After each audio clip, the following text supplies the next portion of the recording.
It may seem like the next Massachusetts governor's election is a long way off, but actually the contest is already underway and evolving by the day. Democratic State Senator Sonia Chang-Díaz jumped in about 24 hours ago, saying her decade plus in the legislature has taught her how to light a fire under Beacon Hill on issues like education and criminal justice reform. I am running for governor to build the Commonwealth we all want our children to grow up in, and that I know in my bones is possible. And I am asking you to come and make it with me. If she wins, Chang-Díaz would be the first Latina to lead Massachusetts. Her Democratic rival Danielle Allen, who announced her candidacy last week, would be the first black woman to run the state. She is a Harvard political scientist and a former MacArthur Genius Grant recipient who says COVID showed that the Commonwealth's civic bonds are dangerously frayed. There was a lot of talk about how we're all in this together, all in the same boat. But it became clear pretty soon that some of us were in sinking scows, while some were in the same yachts they'd always been in. And then there is the first candidate to make it official, former state senator Ben Downing, who's been running since February and is making inequality a big focus of his campaign, too. For too long, we've seen income become concentrated in a few communities, while our black and brown neighbors continue to bear the brunt of environmental injustice, deepening the legacy of dreams deferred. We've been told these trade-offs are necessary. They're not. Which brings us to the maybes, including Democratic Attorney General Maura Healey and Republican Governor Charlie Baker, who said today on Boston Public Radio that he is still weighing whether to seek a third term. People ask me when Senate seats have come up or something like that, any interest in running for federal office? No. Any interest in running for state office? Again? My wife and I will make that decision in conjunction with the lieutenant governor.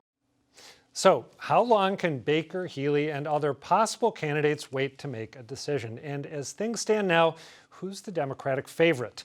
Joining me to size up where things do stand and where they might be headed are Lisa Kashinsky, who writes POLITICO Massachusetts Playbook, and Erin O'Brien, a professor of political science at UMass Boston. Thank you both for being here. It's fun. Let me start with you, Erin. When you and I chatted yesterday before Chang-Díaz's kickoff, you said that you thought that as soon as she was in the race, i.e. yesterday, she was the top contender in the Democratic field. Why do you think that? I think that because she's had a lane against Charlie Baker, or I should say better, a critique of Charlie Baker that is consistent and sustained. She has higher name recognition. She comes from the eastern part of the state where population is most dense. Danielle Allen is impressive, but she's not a household name, and the same goes for Ben Downing. So that's why I think she's the instant front runner. Lisa, do you share Erin's assessment that right off the bat, Chang-Díaz is the one to beat as things stand now? I do, for those reasons and more. She is the one in the field right now, at least, who's currently in office. So she has easy ways to insert herself into the middle of the conversation, keep in the media. And she also right now has the backing of those young progressive activists, those very online activists. She has that movement behind her already. And I think both of those things kind of propel her to the top of the pack. You are alluding to what we've dubbed here, and people have dubbed elsewhere, the so-called Markeyverse, right? Which obviously contains legions, and yet they are kind of a cohesive group of younger people who are flexing their muscle right now. Yes, absolutely. And to be clear, they're not a monolith in this race. Not all of them are automatically behind Sonia Chang-Díaz, but a lot of them are, and they're going to play a big role in the 22 gubernatorial race. And I will say that the presence of those of them who are on the stand next to Chang-Díaz or behind Chang-Díaz as she spoke was one of the first things that I noticed at her event yesterday. I want to show our viewers some poll numbers because even though this race is still taking shape. People have been looking at it for a while. Back in March, there was a WCVB UMass Amherst poll done by YouGov, which showed hypothetical matchups of various Democrats against Charlie Baker. Sonia Chang-Díaz, who had not gotten in the race at that point, was the strongest of those who are now in the race. Baker led her 31 to 17% among registered voters. Huge chunk of people weren't sure, 45%. Danielle Allen did a little bit worse, but pretty close, 31 to 14 with 49% not sure. And Ben Downing was just a tiny bit weaker than her. Again, Baker was at 31%, 12% said that they'd be inclined to support Ben Downing, and around half were not sure.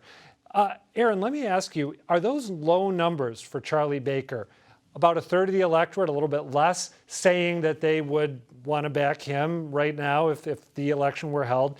Are those numbers surprising, given that his approval numbers have been astronomically high throughout his governorship, around 70%? Well, that's certainly the way Sonia Chang-Díaz read it, right? That maybe his numbers are a bit soft, the COVID rollout.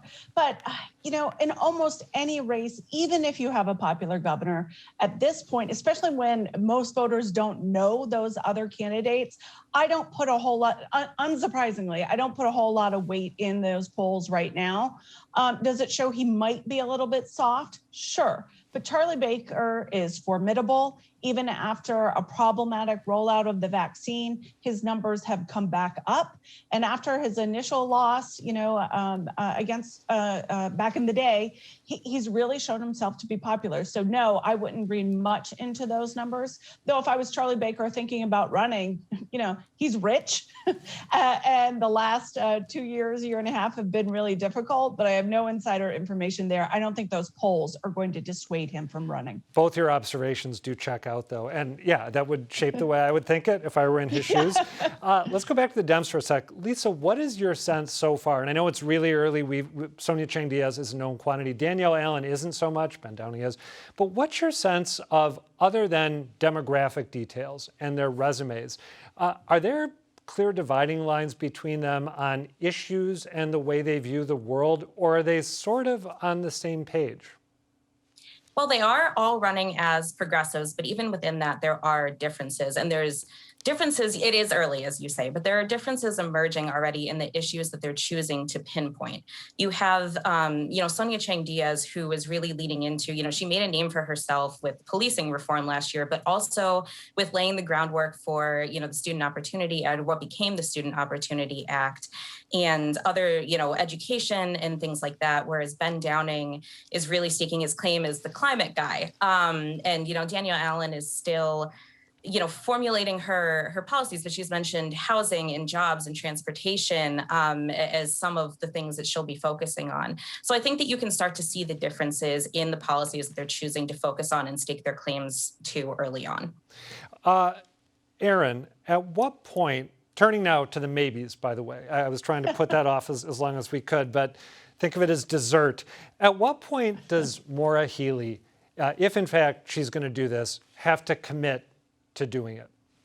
Well, if Charlie Baker doesn't get in, you can expect the next day Maura Healey will get in. She has a lot of name recognition. We forget that this race is for 2022. So I think she has a fair amount of time. We're paying attention to this, but most voters aren't. And the biggest question is, what does Charlie Baker do? If Charlie Baker doesn't expect floodgates, if there's some interesting parallels actually to the Boston mayor's race.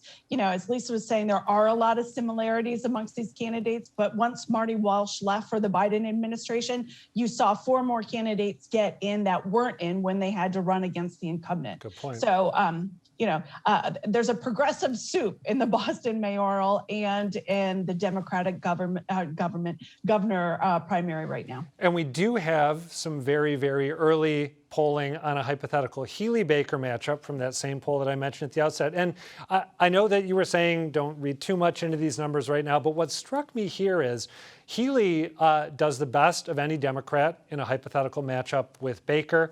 And what I see, and I am no mathematician, God knows, but what I see when I look at those numbers is that the people who are undecided, they drop pretty dramatically, and they all go to Maura Healey, which is something I would think she'd be eyeing as she considers whether to get in. Lisa, what's your sense right now of where Healey is at in her decision-making process?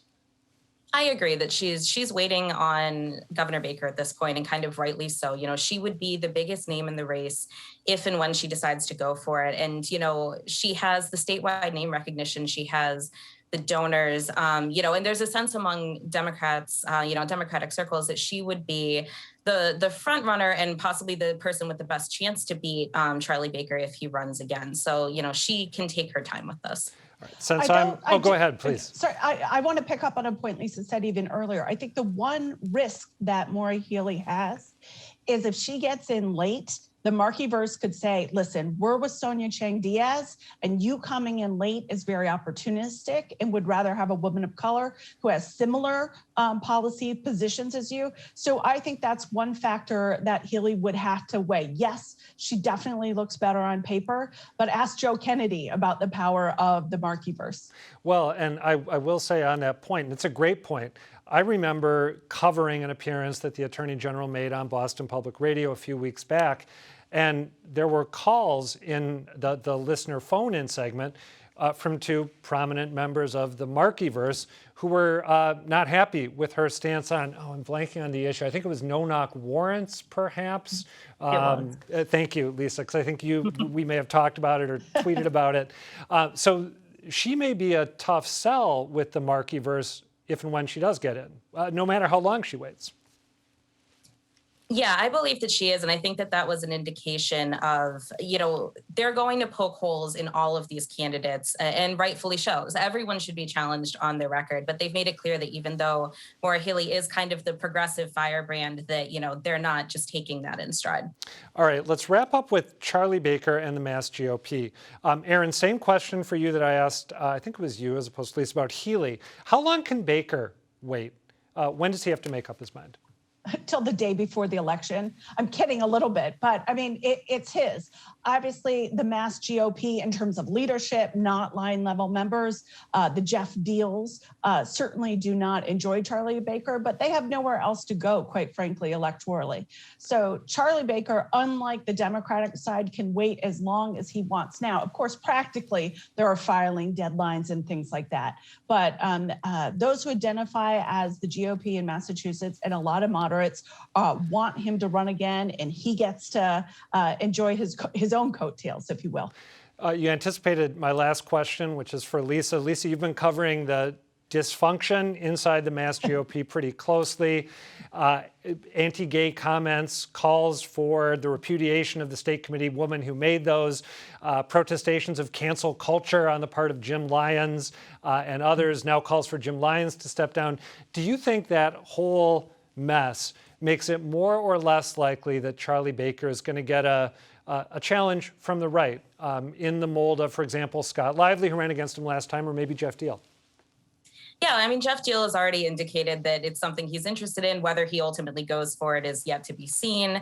A lot of this drama, though, is very internal and very centered on the state committee. So it actually, I think, is just more fodder for Democrats to point to dysfunction within the Mass GOP if and when, Charlie does get into the race, then it is going to really affect him in a primary sense. All right. On that note, Lisa Kashinsky, Erin O'Brien, thank you both for talking this through. It was enjoyable.